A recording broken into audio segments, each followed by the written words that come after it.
Okay, so the last step in limiting reactant problems is to answer this question in black, which is how much of the non-limiting reactant is left over. Sometimes instead of saying leftover, we might say in excess. Now the non-limiting reactant for this problem, if you remember, was our O2. So if we go all the way back here, we said SO2 was a limiting reactant. So we have extra O2, so we need to figure out how much.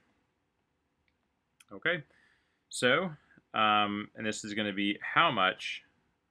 That's going to be grams. Oh, doesn't look like a G. Grams. So it's how many grams of O2. So that's what we're going to do. Now, I'm going to write out the steps. Again, this is where I probably do more steps than Alex or your book might show. I've just found that doing a couple extra calculations makes it seem a little bit more linear and streamlined. But if you have your own way of doing it, or you realize, the moment you realize that, like, hey, Dr. Wren's doing a step, an extra step, then you don't need to do that step because you already recognize that it's not required, that it's an addition, and you can kind of, once you can make your own shortcut to get you the right answer, you've already kind of understood that part of it, and you can get rid of it. So, like I said, if you follow my steps and you kind of do the problems, then you can get to the point where, like, oh yeah, I can just actually save myself some time if I just like stop here and do this calculation and then don't do these other steps.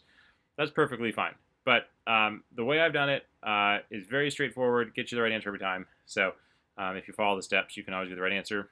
I like that, but like I just want to acknowledge the fact that you can do it a different way than I do it, and I can follow your work, and you will get full credit. But if I can't follow your work because you don't use units or something else, then that might be an issue.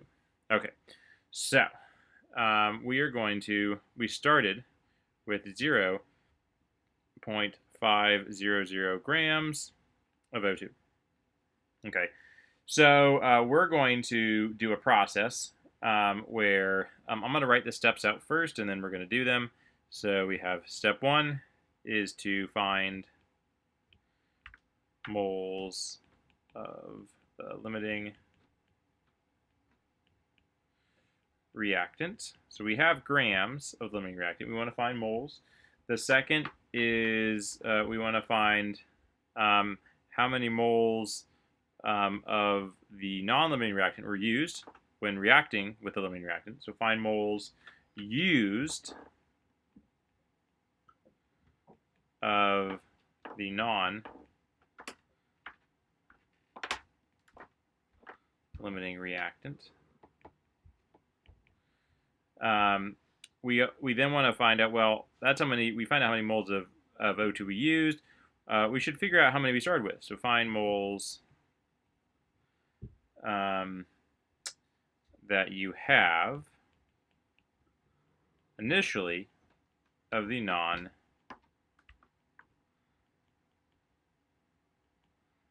reactant.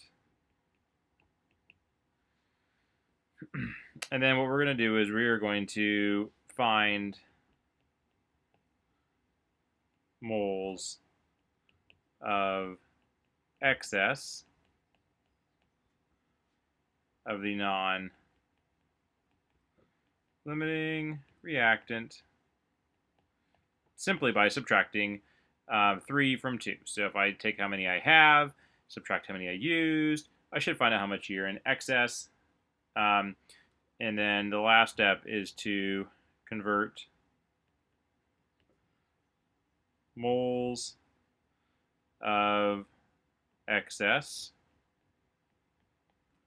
to grams excess. And that'll be for grams of O2. Okay, so those are the 5 steps. I'm going to label each step that we do 1 through 5 that corresponds with that.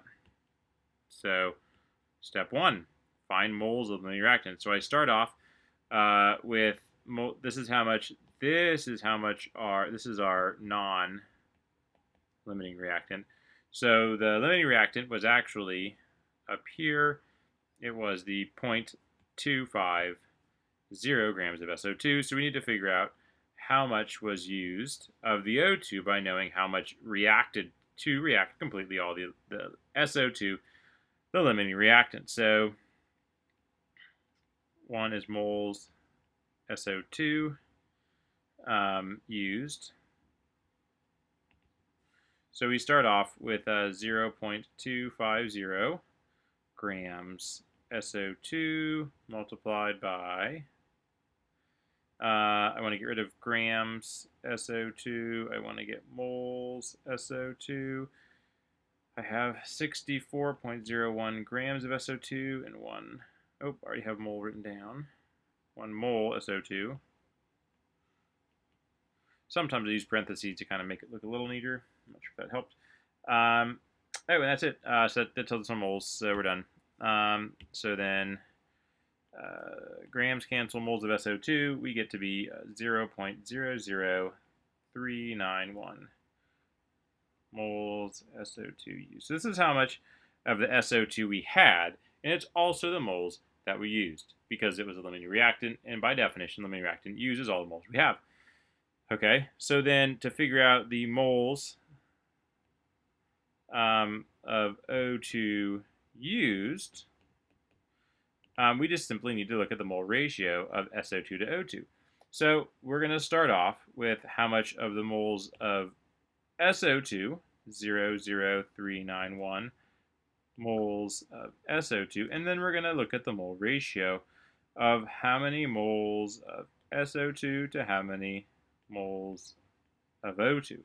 And we can see that our moles of SO2 on our balanced chemical equation, so if we go back to our balanced chemical equation all the way up here, we can see that we have, we'll do it in a different color, pink, we have 2 moles of SO2 for every 1 mole of O2. So 2 SO2 to 1 mole of O2. So 2 moles SO2 to 1 moles of O2. And that will cancel out the SO2 and leave us with moles of O2 used. And we get that to be 0.00196 moles O2 used. So that's how many we used, but let's figure out how many we started with, and then we'll find the difference. So this is moles O2 that you have initially. So to figure that out, we know we start off with 0.500 grams of O2. We're going to then know that there are 32.00 grams of O2 and 1 mole O2, and the grams cancel, and you're left with 0.5 divided by 32, which is 0.0156 moles O2 have. So this is how much you started with. Again, this number has to be bigger than this number. If it's not, you did something wrong. And initially, you might say, "Oh crap, it is actually smaller," but there's 2 zeros for the moles of O2 used versus how many you have. So the fourth is to figure out how much excess. So this would be moles O2 in excess. Now I'm doing everything in moles. I think it's a little bit clearer, but you can easily convert things to grams and do it that way. There's a couple downsides to that, but there's that's just conceptually, but there's no reason why you can't. Just point that out. So moles of O2 in excess is simply how much you started with. That's 0.0156 moles O2 that you have. So you're going to multiply minus have minus used. You use 0.00196 moles O2 used, and the difference will be what's in excess. And so the excess is 0. Let's see, I got that. Is 0.0136 moles O2 in excess. And the last step was to figure out grams. So 5 grams O2 in excess. So we simply take this value. Again, I'm doing everything stepped out, but again, you can probably combine steps here. And that in 1 mole, so 1 mole of O2 there, 32.00 grams of O2. And that gives you the answer of 0.437 grams O2 in excess. Now, before I box it, it's got 3 sig figs, that's what I want. How much O2 did I start with? I started with 5.5 grams. So I have 0.37 in excess. Okay, well that makes sense. But it seems like we didn't use a lot of O2. But you have to remember that the molecular weight is half of what it is for SO2, and you need much less O2. So you can see here that we actually had the ability to create a lot more. So right here we had 2.5 grams versus 0.3 grams.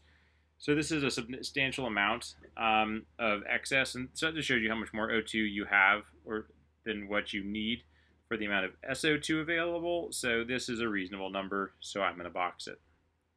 And that is how you calculate the excess for a limiting reactant problem.